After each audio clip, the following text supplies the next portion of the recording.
Une blague qui était récurrente, c'est qu'il disait tes pieds sont collés au sol et des fois on était deux trois à pas être sur scène mais être sur le banc et à faire comme Mathieu, tu peux me décoller s'il te plaît parce qu'on avait ramassé la suggestion au passage quoi. Impro Blabla. Discussion et échange autour de l'impro, la vie et tout ce qu'il y a entre les deux. Et bonjour tout le monde, bonjour et bienvenue pour ce nouvel enregistrement d'Impro Blabla. Impro Blabla, le podcast où on parle d'improvisation et de tout plein de sujets connexes aussi divers et variés.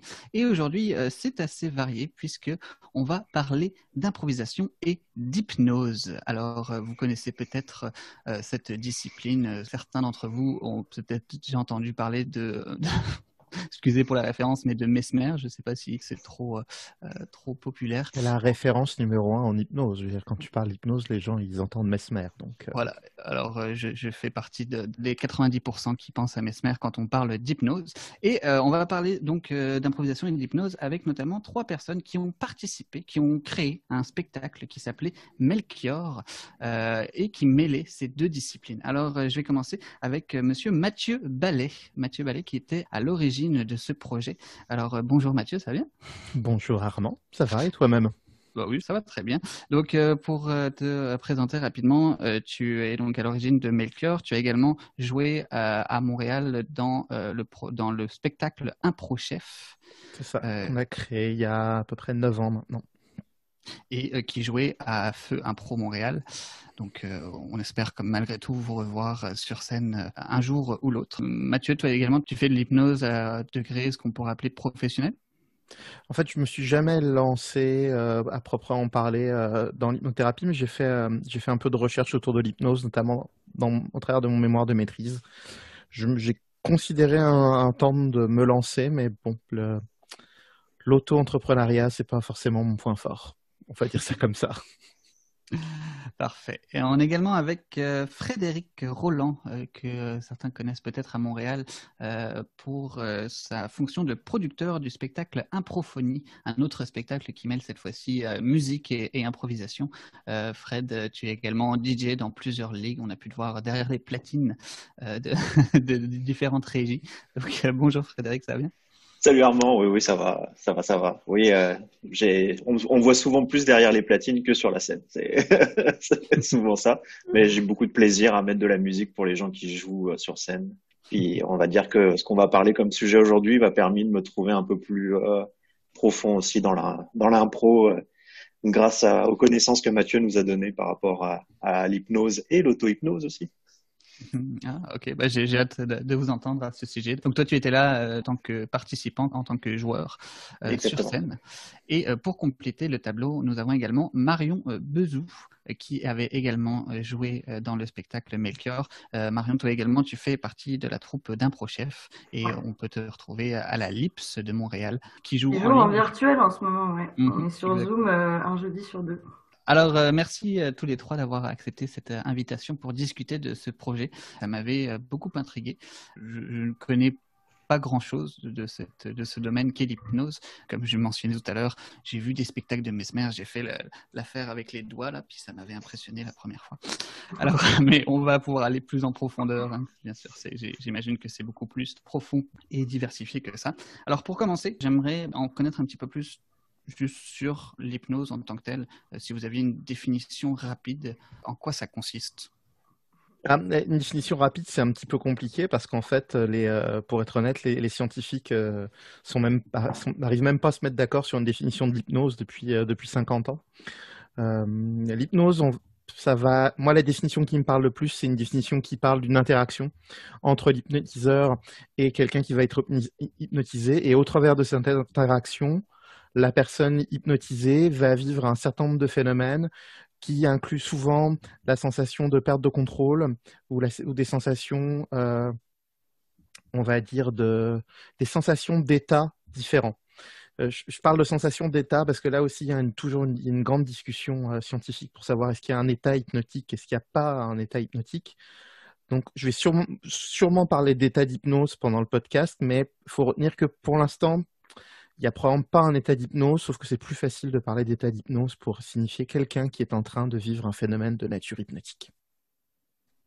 Moi, je dirais que Ouais. c'est un peu un pont entre, ça donne un accès à ton inconscient tout en étant conscient. C'est comme un jeu, un pont entre les deux. Ouais, j'ajouterais même en fait que moi, ce que j'ai plutôt découvert grâce à ça, c'est ça enlève des barrières. C'est-à-dire que généralement, toi-même, tu te mets des barrières pour éviter d'avancer Mm. sur certains plans, que ce soit dans le jeu, genre le stress, les barrières du stress qui sont présentes. C'est comme si ça partait, puis comme si ton cerveau avait l'air, enfin pour moi en tout cas, mon cerveau avait l'air d'être plus fluide et plus rapide à réagir sans essayer de d'utiliser ses méninges, tu sais, plus laisser aller en fait les choses. C'est donc un genre de désinhibateur, si je Ouais. ne sais pas si le terme est correct. Je crois qu'on peut utiliser l'hypnose à travers différentes applications. J'avais lu ça comme par exemple si on veut arrêter de fumer. Est-ce que c'est des choses qui sont vraiment efficaces selon toi, Mathieu, ça ou... Alors, il y a quelques, encore une fois, comme j'ai fait un peu de recherche scientifique là-dessus, je vais parler des études. Il y a quelques études scientifiques qui tentent à prouver qu'effectivement, il y a une forme d'efficacité pour l'arrêt du tabac. Alors, efficacité, ça ne veut pas dire que ça marche dans 100% des cas, mais en tout cas, ça marcherait mieux que rien. Et ça marcherait mieux que juste une thérapie où on cause de la cigarette. Ça, c'est des études que j'ai lues.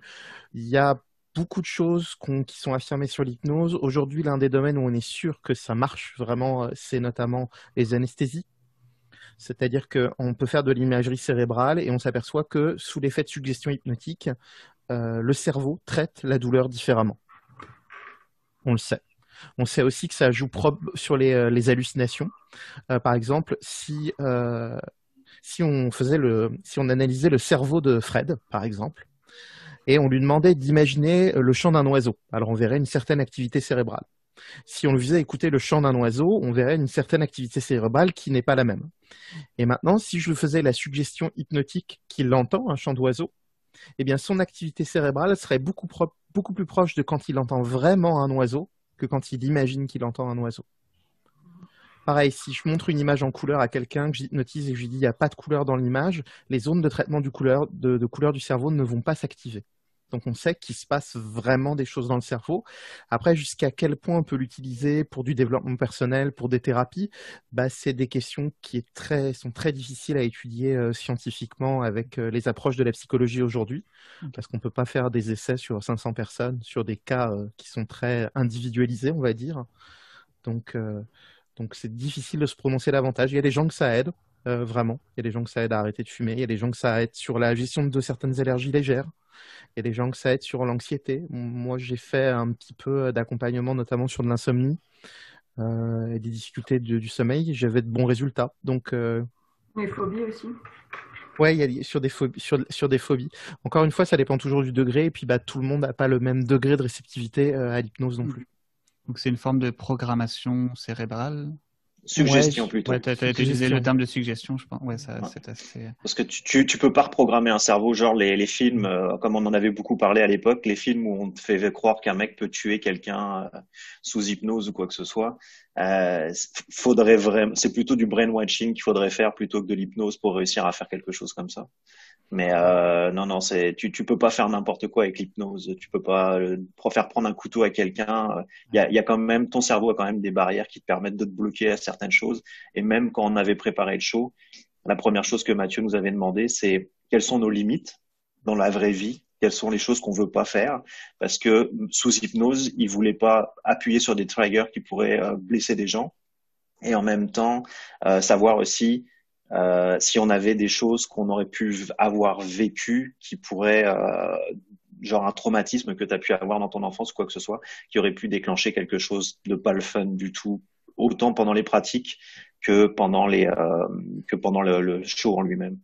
Tu vois, par exemple, dans les genres de choses auxquelles j'ai pensé, qu'on a fait d'ailleurs en spectacle, c'est leur faire la suggestion qu'ils étaient en train d'improviser sur une poutre à 100 mètres au-dessus du sol. Bah, si un de mes improvisateurs avait dit j'ai le vertige et je suis très mal à l'aise en cette situation, c'est pas du tout une suggestion que j'aurais faite parce que l'hypnose, c'est un bel outil en termes de suggestion. On peut suggérer des choses positives. Et tu vois, par exemple, ça, c'est un problème que j'ai eu par exemple vis-à-vis de Mesmer, que tu as mentionné tout à l'heure, c'est que je l'ai vu dans un spectacle faire des suggestions de douleur. Euh, je trouve pas ça le fun de suggérer de la douleur à des gens quand tu peux suggérer du positif, quand tu peux suggérer des fous rires, quand tu peux. Voilà, après c'est une question l'utiliser de d'éthique manière, personnelle. ouais, l'utiliser Ouais. de manière positive et éthique. Et justement, toi, tu as voulu l'utiliser dans le cadre de l'improvisation. Alors, j'aimerais qu'on aborde la conception même du spectacle. Donc, je rappelle le titre Melchior. D'où c'est venu? Comment est-ce que tu as mis en place, comment est-ce que vous avez mis en place ce spectacle-là? Moi, il y a quelque chose qui m'intéressait beaucoup sous l'hypnose, justement, un peu dans l'idée de ce qu'ont dit Marion et Fred, de retirer certaines barrières, mais aussi d'en créer des nouvelles. C'est-à-dire pour des gens qui ont certaines facilités, voir ce qui se passait, si on leur retirait ces facilités et si on les obligeait à faire autrement. Donc vraiment, comment est-ce qu'on peut amener les improvisateurs ailleurs que là où ils ont l'habitude d'aller? Et je me suis dit que l'hypnose pouvait être un moyen intéressant de le faire. Et quand j'ai pensé le spectacle, euh, j'avais aussi un peu l'idée qu'un jour je pourrais essayer l'amener avec des gens de la LNI, des gens tout en haut, des gens qui, entre guillemets, n'ont plus peur de rien. Tu sais, on peut imaginer qu'il y a des super improvisateurs aujourd'hui il n'y a plus de trac, il n'y a plus d'enjeu à aller sur scène, il n'y a plus ce genre de choses. Bah, moi, par l'hypnose, je peux recréer ça. Où j'avais pensé à des improvisateurs très rapides. Je pense à Christine Morancy, qui est une improvisatrice qui est vraiment capable de sortir des répliques de tac au tac. Si par suggestion hypnotique, je l'oblige à attendre 2 secondes avant chaque réplique, comment est-ce qu'elle va s'adapter? Qu'est-ce que ça va changer à son jeu? Donc il y avait vraiment cette idée d'improviser et d'adapter. Puis j'avais à l'époque, donc j'étais beaucoup à Impro Montréal de par Impro Chef. Puis je me suis dit, il y avait un bassin de joueurs potentiels.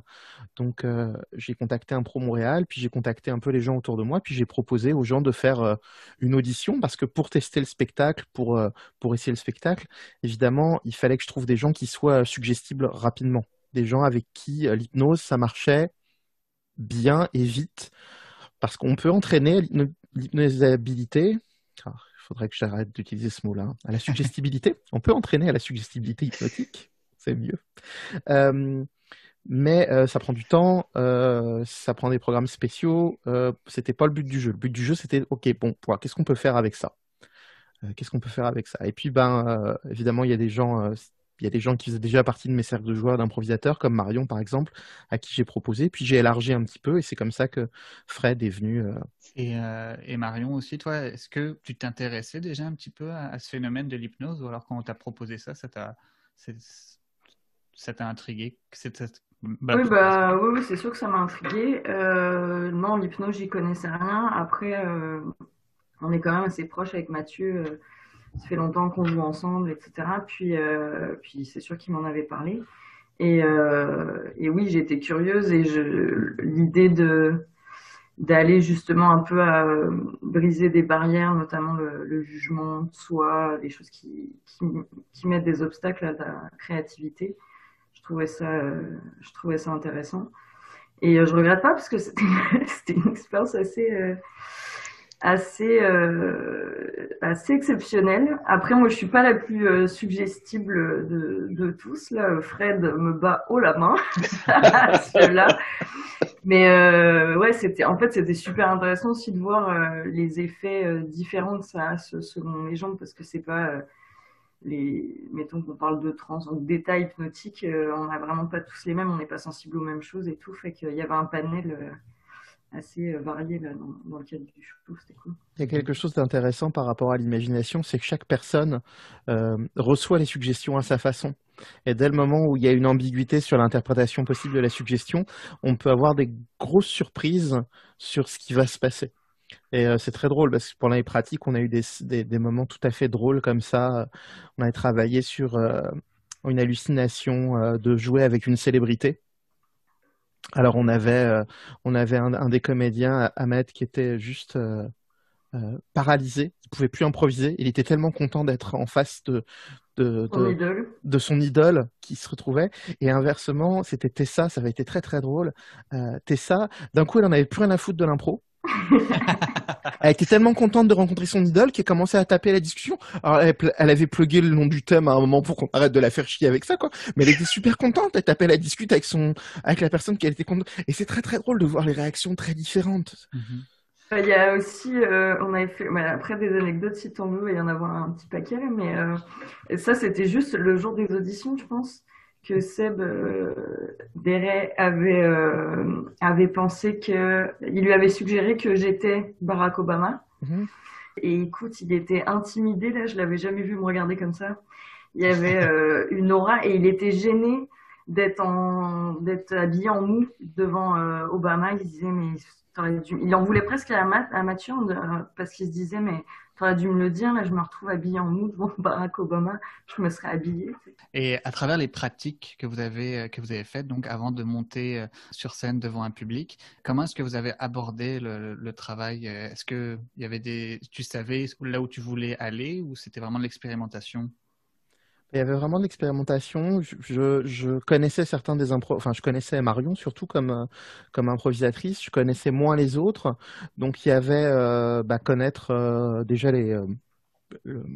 on va dire le niveau grossièrement, mais où on était chacun avec l'improvisation. La suggestibilité de chacun sur ce qui marchait pas, ce qui était interprété bizarrement, on va dire, ou pas bizarrement. Parce que, par exemple, il y a toujours une composante dans l'hypnose, quand on l'amène sur scène, une notion de spectaculaire, entre guillemets. Donc, pareil, une fois, j'avais fait ce qu'on avait appelé une hallucination négative, c'est-à-dire que je m'étais rendu invisible et je soulevais une chaise.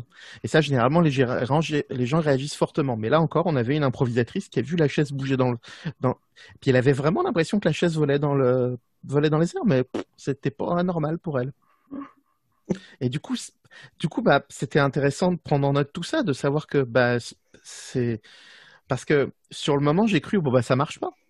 Puis il a fallu dire oui, il a fallu qu'elle dise à haute voix, oui, c'est bon, la chaise vole. C'est quoi Et c'était vraiment donc il fallait ce degré-là, et puis aussi un peu familiariser les comédiens avec l'hypnose, euh, qu'on trouve ensemble une façon de fonctionner. Et puis je Puis nous dirais habituer aussi, genre, parce qu'il y a toujours un échauffement d'hypnose qu'il nous fait faire. Et plus on le faisait, généralement, même les dernières pratiques, avant même d'arriver, on était déjà en début de transe. Ça lui prenait peut-être 30 secondes pour nous remettre dedans, puis on était déjà prêt pour le jeu. Alors que peut-être les premières fois, ça prenait 1 ou 2 minutes pour nous mettre l'ambiance ou quoi que ce soit. Mais le fait des pratiques aussi, ça nous aidait par rapport à ça. Puis aussi le fait de jouer avec tout le monde, ça nous permettait aussi d'avoir une certaine confiance et de relâcher peut-être les barrières qui auraient pu bloquer l'hypnose pendant le show et pendant les pratiques. Donc, il y avait besoin d'une préparation, c'est clair. J'insisterai beaucoup sur le cadre sécuritaire et bienveillant là, que Mathieu il a mis en place, puis sur lequel il a énormément insisté. C'est ça, on en parlait tout à l'heure, le fait de demander nos limitations, nos craintes. Il y en avait un par exemple qui avait arrêté de consommer depuis longtemps, qui buvait plus parce qu'il n'aimait pas l'état dans lequel ça le mettait. Et qu'il avait dit à Mathieu, moi, tu me suggères pas que je suis sous ou même juste feeling parce que c'est pas une sensation que j'apprécie. Et puis le fait que tout ce que faisait Mathieu, il nous l'expliquait. Là où justement, tu sais, souvent avec l'hypnose, tu vas avoir le côté un peu grand Manitou, là, tu sais, de cacher un peu les tricks quand c'est de l'hypnose spectacle. Et Mathieu nous clarifiait vraiment tout le processus pour nous, justement, pour qu'on se sente en confiance et qu'on n'ait pas peur, parce qu'il y a beaucoup de gens, par rapport à l'hypnose, qui ont peur d'être abusés, par exemple. Pas forcément de manière très très grave, mais tu sais, justement la perte de contrôle et tout. Et Mathieu nous a vraiment bien encadré, nous a bien expliqué, s'est montré extrêmement bienveillant, fait que ça c'est vraiment super important, je trouve, quand il s'agit de cette discipline-là. Je pense même qu'on peut dire, il y a eu un show d'impro sous hypnose qui a eu lieu une fois au festival Juste pour rire. Puis avec Mathieu, on était allé le voir pour se renseigner. Mais c'était en anglophone le spectacle. Il n'était pas en français. Puis le but du spectacle, en réalité, là, c'était différent. C'est qu'il faisait monter des gens du public pour jouer avec un des improvisateurs connus et un mec qui faisait de l'hypnose. Mais moi, je connaissais pas directement, mais qui a priori était connu au Canada pour faire des spectacles. Puis la chose qui nous a un peu choqué avec Mathieu quand on l'avait vu, c'est que euh, il y avait aucune préparation des gens. Ça avait été genre, il y avait à un moment donné, il y avait 20 personnes, il fallait qu'il en regarde peut-être 7 ou un truc comme ça. C'est un peu comme s'il avait juste testé rapidement comme un mec qui fait de l'hypnose dans la rue aurait fait en regardant tout ça. Bah toi non, vas-y, je pourrais rien faire avec toi. Nan, nan, nan, c'est jeté à la poubelle. Puis après, on se retrouve devant un show avec des personnes. Tu te dis, il y en a même qu'on pense qui fakeaient d'être sous hypnose parce que tu voyais plus un jeu d'impro qu'un jeu d'hypnose sous le truc. Donc tu te disais comment tu peux être sûr qu'avec une préparation comme ça peut le faire. Ça marchait pas trop. C'était Donc, avec un des improvisateurs de Whose Line Is It Anyway, le spectacle en anglais. Ok. ouais, c'est ça. Donc c'est sûr qu'il y a des gens sur scène qui étaient sur scène pour improviser avec lui. Ouais. Puis on a clairement vu des réactions qui étaient des réactions d'improvisateurs, qui n'étaient pas des réactions de personnes hypnotisées. Et alors, concrètement, quand vous venez d'être mis sous état d'hypnose et vous entrez sur scène, comment est-ce que vous vous sentez? C'est quoi les sensations de jeu? N'importe quelle idée de suggestion et vous devez composer avec ça. Vous êtes sous état d'hypnose et vous devez en même temps improviser. Comment ça se passe? Je vais te donner juste un des exemples que souvent Mathieu nous a fait faire même directement devant le public. C'est genre, tu es collé au sol, tu peux plus bouger. Ou ta main est collée sur un meuble, puis tu peux plus la bouger. Toi, je vais parler de mon ressenti parce que chacun a un ressenti différent par rapport à ce qu'il va vivre. Mais moi, mon ressenti, c'était, ça paraissait normal que ma main soit collée. Puis que peu importe l'explication que j'allais sortir ou le propos que j'allais utiliser, ça justifiait pourquoi ma main était collée sur le meuble où mes pieds pouvaient pas avancer. Puis c'est pas comme si tu te retrouvais comme comment dire, quand le maître du jeu siffle pour dire ah ok maintenant tu vas le faire ça en théâtre grec ou un truc comme ça, puis sur le moment t'es juste en train de dire ouais mais là j'étais sur une idée, est-ce que ça t'as un temps ou de latence? Là c'est comme si non c'est la vie de tous les jours, hein, c'est tranquille, c'est chill, ça Tu es passe. grec, tu es dans l'Antiquité grecque d'un seul coup. Voilà. C'est normal de te mettre à parler. Ouais. Bah, c'est ça, c'est que les choses. Moi, je me note des affaires depuis tantôt, puis c'est le fait de. J'avais l'impression que les choses s'imprimaient plus en profondeur sur moi. Fait qu'effectivement, des suggestions deviennent comme des évidences. Tu dis, ah, ok, c'est ça, tu questionnes pas. Et aussi, les émotions devenaient beaucoup plus intenses en ce qui me concerne. Surtout avec le Notamment, café. ouais, c'est ça. Mais oui, ça, c'était drôle. On avait fait une impro, mais ça, c'était même juste en exercice. Et en fait, je suis sur la scène, et dans la scène, on fait un café, je me fais un café, bref. Puis à un moment donné, on n'avait plus besoin de moi dans la scène, donc je sors et je vais m'asseoir. Et puis, je tiens encore ma tasse de café dans la main. Et Mathieu me dit, qu'est-ce que tu fais? Puis là, il me pointe mon geste et j'ai fait, ah oui, mince. Donc ça m'a fait rire et je l'ai posé. Tu vois, j'ai pas été capable d'arrêter de faire le geste, juste j'ai comme posé ma tasse imaginaire. Et mais les émotions, c'est ça, je me rappelle avoir été très en colère pendant un spectacle. Justement, je crois que c'était celle sur l'Antiquité, à la grecque, à la théâtre grec. Et j'étais très fâchée après un personnage. Mais il n'y avait pas juste le personnage qui était fâché, quoi. J'étais vraiment en colère. Puis à un moment donné, pareil, je sors de la scène et il fallait que j'y retourne. Et tout le long, je le fusillais du regard. J'étais là, attends, toi, que je remonte. Il fallait vraiment, tu sais, j'étais vraiment, la colère était beaucoup plus forte. Je faisais pas juste la jouer, quoi. Elle m'agitait. Bon, elle s'est redescendue juste après la scène, là, je vous rassure. Mais c'est ça, c'est que les émotions, ou à un moment donné aussi en pratique où j'étais émue, ben j'ai été émue pour vrai, quoi. C'était fait que oui, moi je me sentais beaucoup plus à fleur de peau en fait. Est-ce que vous avez conscience que vous êtes dans une improvisation malgré tout? Ah oui. Ok, donc vous avez quand même vos réflexes de jeu qui sont là, mais Ouais. qui sont teintés d'une forme de vérité, comme vous avez. Ouais, Oui, exactement. C'est un peu comme quand tu joues à un jeu vidéo en vue réelle, on va dire. Sauf que là, la particularité, c'est pas que tu as l'impression que tu contrôles les manettes, c'est que tu es la manette en elle-même. C'est quand même toi qui agis. C'est pas parce qu'on te suggère quelque chose que, comme disait Mathieu à l'époque, c'est pour nous, ça devient un peu comme un jeu, l'hypnose. C'est soit tu acceptes de jouer le jeu, soit tu refuses de jouer le jeu. Donc, si quelqu'un te suggère quelque chose, c'est OK, je suis game d'une certaine manière. Mais souvent, ce qui va se passer avec l'hypnose en plus, c'est que la barrière de réflexion où tu vas te dire ah ouais, mais qu'est-ce que les gens vont penser de moi, ou l'idée même de euh, de l'image que tu vas paraître, c'est un peu comme si à ce moment-là tu faisais on m'a demandé de faire ça. Est-ce que ça me pose problème? Non, j'y vais. Basta. En fait, c'était tout un des enjeux autour de Melchior, c'est qu'ultimement, moi, ce qui m'intéressait et ce qui était super intéressant à voir, c'est euh, qu'est-ce que font les comédiens quand ils sont hypnotisés. Et juste parce que viennent de dire Fred et Marion, on s'aperçoit bien qu'au-delà même des suggestions que je peux faire, il y a un rapport à l'imaginaire, il y a un rapport à l'implication dans la scène qui est complètement différent. À mettre des contraintes, je dirais que je le faisais en partie pour le public, parce que sinon tu demandes à un public de venir, tu dis oui, j'ai hypnotisé les improvisateurs, puis je leur demande d'improviser.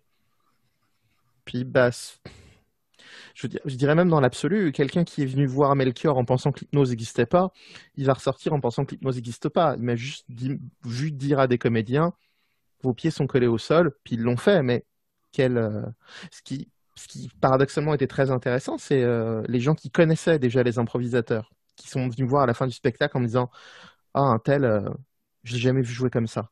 Ça pour moi, ça me montrait qu'il marchait, qu'il y a quelque chose qui marchait. C'était super intéressant. Après que, c'est ça, tous les jeux qu'on a rajoutés, il y avait de l'ordre du tour d'adresse pour montrer que c'était de l'hypnose. Un des jeux un des jeux que moi que j'ai particulièrement aimé, qui est d'imposer les langages inventés.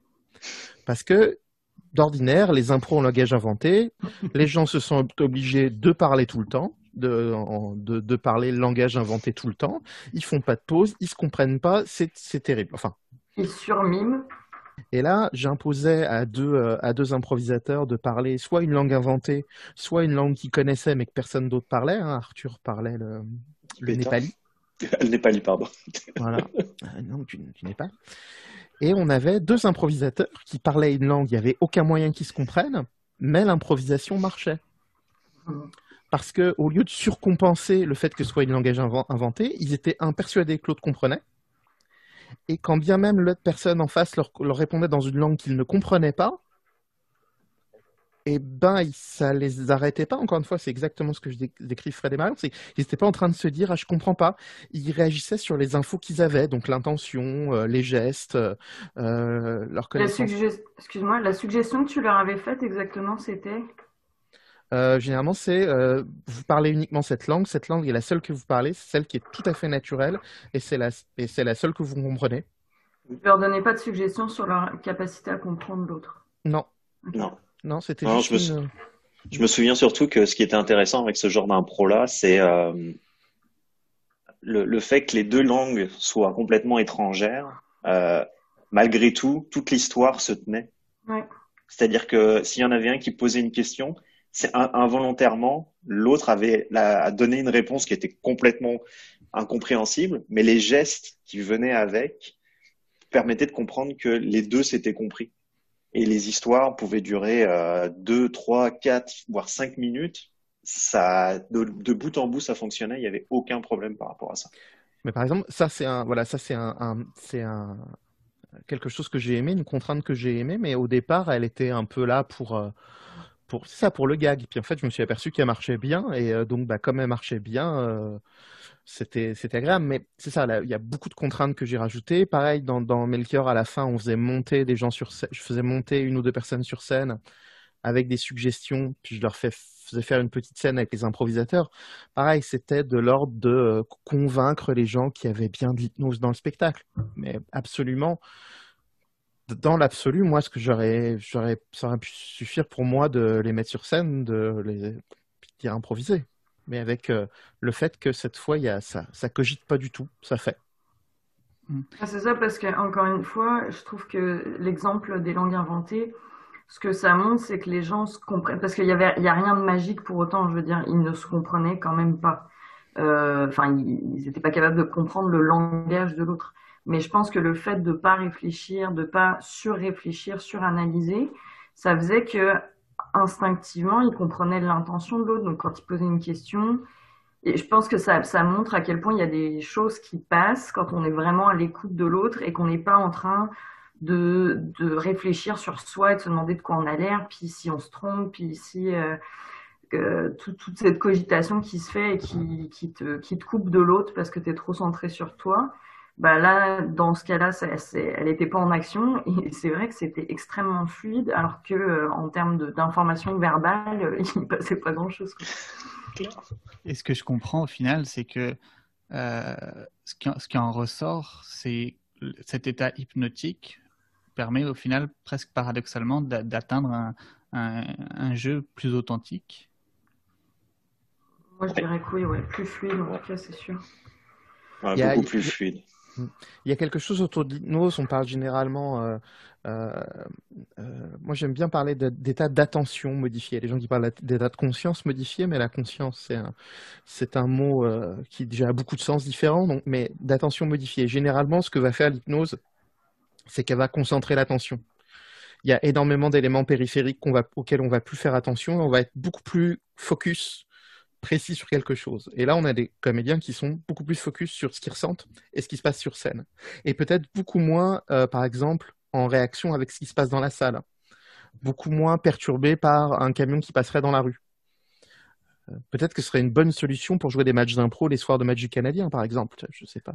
Comme dit Mathieu, le truc qui est intéressant, c'est tu te focalises seulement sur ce que tu es en train de faire à cet instant-là. C'est-à-dire que t'attends pas d'un rire du public. Souvent, c'est l'erreur qu'on a tendance à faire en tant qu'improvisateur, c'est d'attendre dès qu'il y a un rire du public, je fais ah ok, là je suis en train de réfléchir parce que ils ont ri, il faut que j'arrive à refaire rire le public. Là, tu t'en fous, t'es là pour jouer. Tu t'es juste là pour faire ton jeu, puis ah on t'a mis une contrainte, donc tu as pris la contrainte, tu l'as ajoutée dans ton truc, mais le but c'est de pouvoir continuer à jouer d'une certaine manière. Et l'hypnose te permet en fait d'enlever cette contrainte-là. Après, comme on disait, tu as des joueurs qui, à un moment donné, le stress, tout ça, à force de jouer comme les joueurs de la LNI, le stress n'est plus là ou quoi que ce soit. Ben, involontairement, on pourrait dire qu'ils ont peut-être une manière de faire de l'auto-hypnose sans le savoir, qui fait que ils s'enlèvent les barrières d'avant-jeu, ce qui fait qu'ils sont prêts à faire tout ce qu'il y a à faire. Peu importe comment va réagir le public, si une lumière va exploser parce que la lumière a pété parce qu'elle était pas bonne ou que le musicien s'est trompé sur la musique, c'est pas grave. C'est comme sur un fil de funambule, ils sont en équilibre, mais ils arriveront à passer de bout en bout sans se tomber. Idéalement, le vivre l'instant moment à moment, pour moi, c'est en termes de jeu, même en termes de jeu théâtral, c'est un objectif, c'est arriver à être dans l'instant présent purement. Et il y a des moments où en théâtre ou chez des gens qui font de la musique en musique, on peut atteindre ces instants de grâce. Moi, ça m'est arrivé rarement, mais ça m'est arrivé sur quelques impros, pas hypnotiser, mais de sortir de l'impro et je savais que j'avais vécu un super moment, mais j'étais incapable de dire ce qui s'était passé. J'avais une idée grosso modo, mais j'étais incapable de refaire la chronologie. Alors que moi, je suis plutôt réputé pour être chiant, d'être capable de te redire toute l'impro que tu as faite dans l'ordre il y a 5 ans sur tel match. J'étais réputé pour ça à une époque. Mais là, je sortais et puis bah, c'était bien. Et puis j'étais dedans. Et ben c'est ça.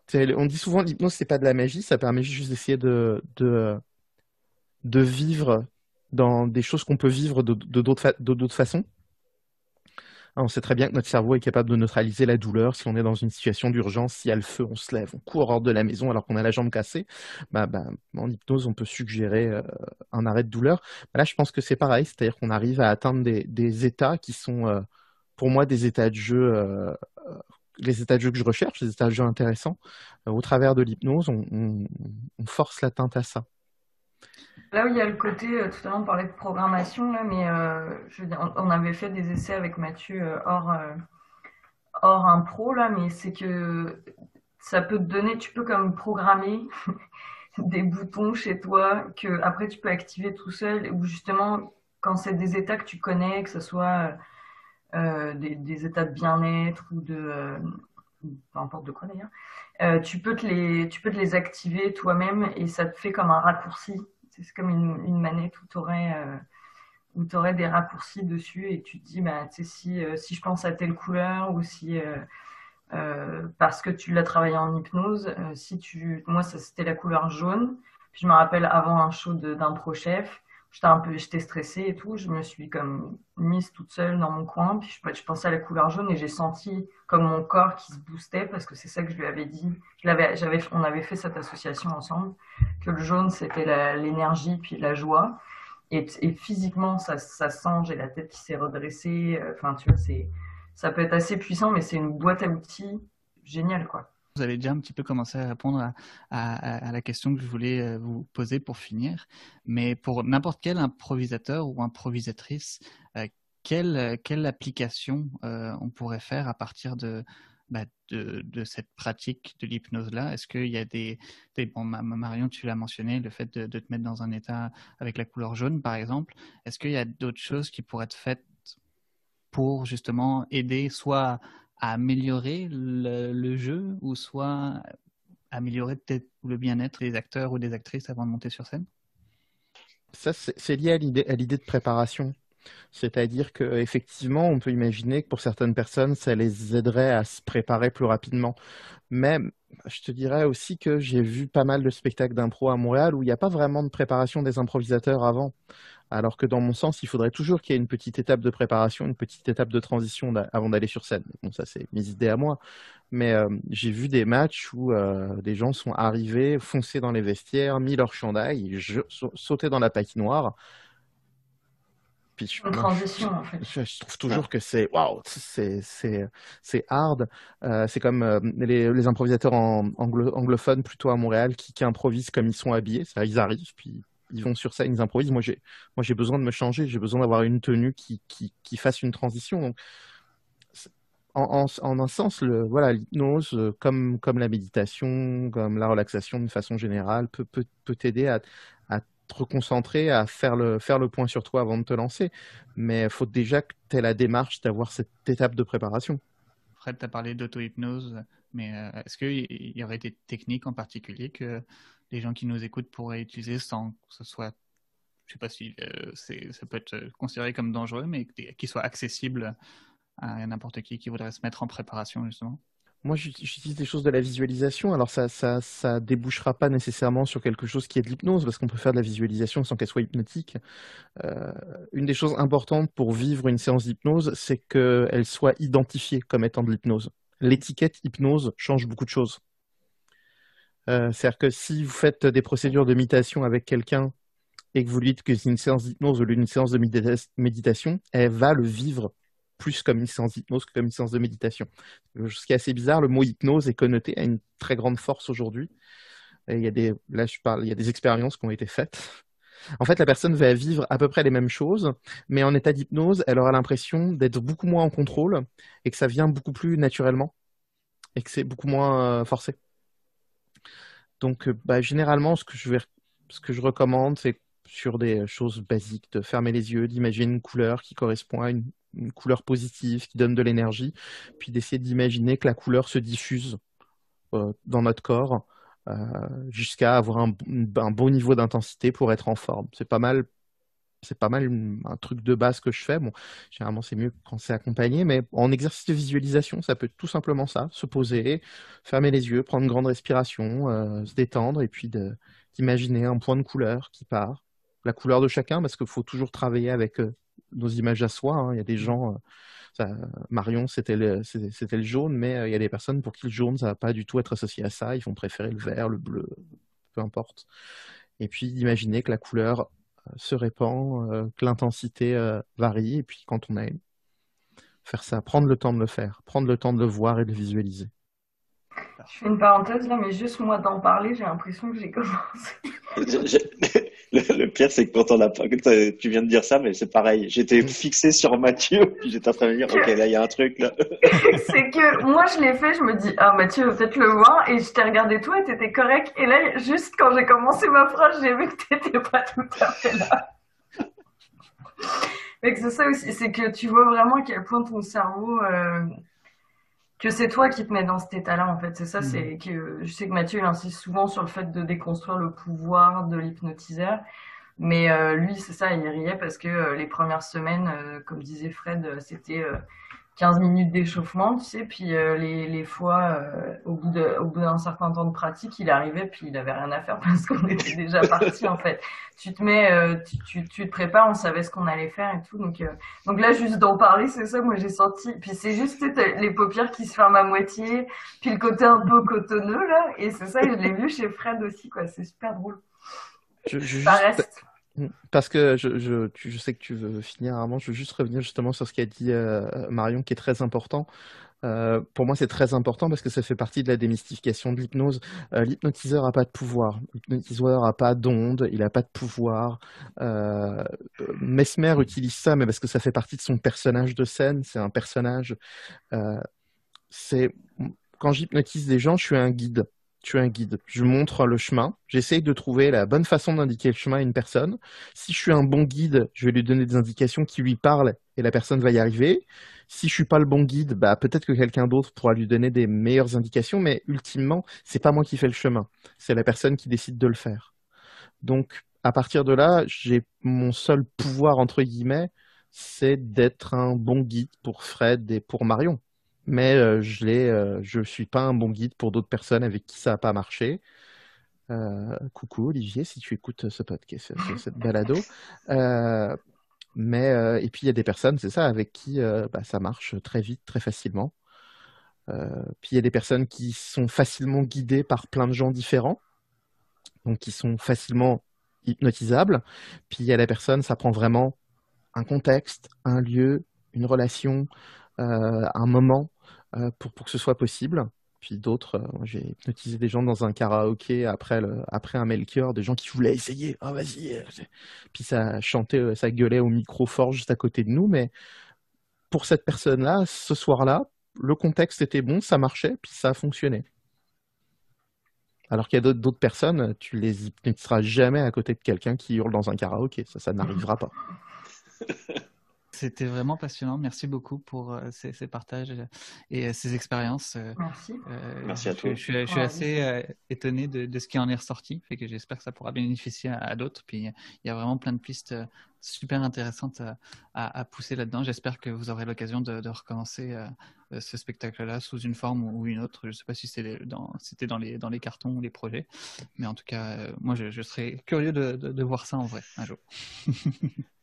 Merci à toi. Merci à toi. Merci. Donc, on vous souhaite une belle fin de journée et on vous dit à très bientôt pour un prochain épisode d'Impro Blabla. À bientôt. Au revoir. Au revoir. Impro Blabla est un podcast proposé par les membres de la Rocambolesque. Retrouvez toutes les éditions sur rocambolesque.ca/improblabla ainsi que sur votre plateforme de podcast dédiée. Vous pouvez vous aussi faire partie de la discussion en nous rejoignant sur la page Facebook de la Rocambolesque, improvisation traditionnelle et expérimentale.